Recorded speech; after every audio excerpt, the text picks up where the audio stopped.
ने बड़े कमाल की बात कही है कि कभी पेड़ कटने का किस्सा ना होता अगर कुल्हाड़ी के पीछे वो लकड़ी का हिस्सा ना होता। ये कहानी है रामायण के उस भाग की जब प्रभु श्री राम का तीर जाकर के रावण की नाभि में लगा।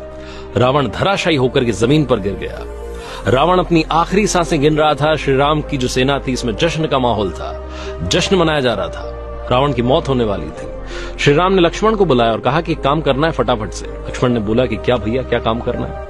तो श्री राम ने कहा कि एक काम करो, फटाफट से रावण के पास जाओ, वो महाज्ञानी है, उससे ज्ञान लेकर के आओ, क्योंकि अगर वो मर गया तो तुम्हें वो ज्ञान नहीं मिल पाएगा जो रावण के पास है।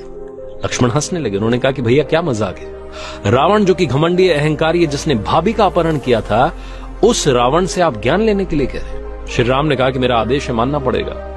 लक्ष्मण का मन नहीं था, अंदर से अच्छा नहीं लग रहा था, उन्हें बुरा लग रहा था, लेकिन भैया का आदेश था, मानना था। गए, जाकर के रावण के सर के पास खड़े हो गए और रावण से कहा कि रावण, तुम्हारा आखिरी वक्त चल रहा है, जाने से पहले मुझे ज्ञान देकर के जाओ, भैया ने मुझे यहां भेजा है।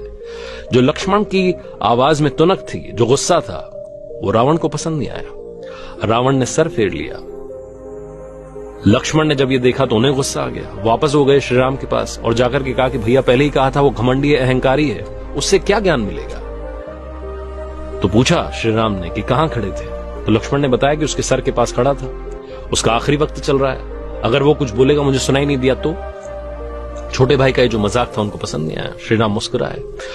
अब की बार श्री राम खुद चले गए, कुछ बोले नहीं, जाकर के रावण के चरणों में बैठ गए, उसे नमस्कार किया और कहा कि हे लंकापति रावण, आप महाज्ञानी हैं, लेकिन आपसे एक भूल हो गई थी। आपने मेरी पत्नी का अपहरण कर लिया था, जिसकी सजा मैंने आपको दी है।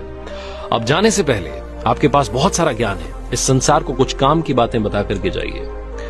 रावण ने कहा कि पहली बात तो मुझे बड़ा अच्छा लगा कि तुमने अपने भाई को यह सिखा दिया कि संस्कार क्या होते हैं, अनुशासन क्या होता है। गुरु के पास अगर ज्ञान लेने के लिए जाते हैं तो सर के पास खड़े नहीं होते, पैरों में बैठा जाता है। और दूसरी बात, तुम्हारे मेरे बीच में सिर्फ एक अंतर है, जिसकी वजह से आज तुम्हारी जीत हुई है और मेरी हार हुई है। श्री राम ने निवेदन किया कि क्या अंतर है?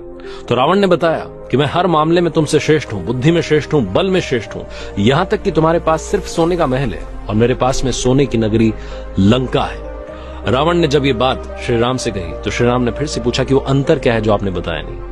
तो रावण ने बताया कि तुम्हारा भाई तुम्हारे साथ खड़ा है, लक्ष्मण आखिरी वक्त तक डटा हुआ है और मेरे भाई ने मेरे साथ धोखा किया। मेरे भाई ने तुम्हें जाकर के बताया कि रावण की नाभि में तीर लगेगा तो रावण की मौत होगी। अपना मेरे खिलाफ खड़ा है और अपना तुम्हारे साथ खड़ा है। इस दुनिया को बताना कि जिंदगी में जब अपने साथ होते हैं तभी बड़े से बड़ा युद्ध जीता जाता है। ये छोटी सी कहानी, मजेदार कहानी, जिंदगी में बहुत बड़ी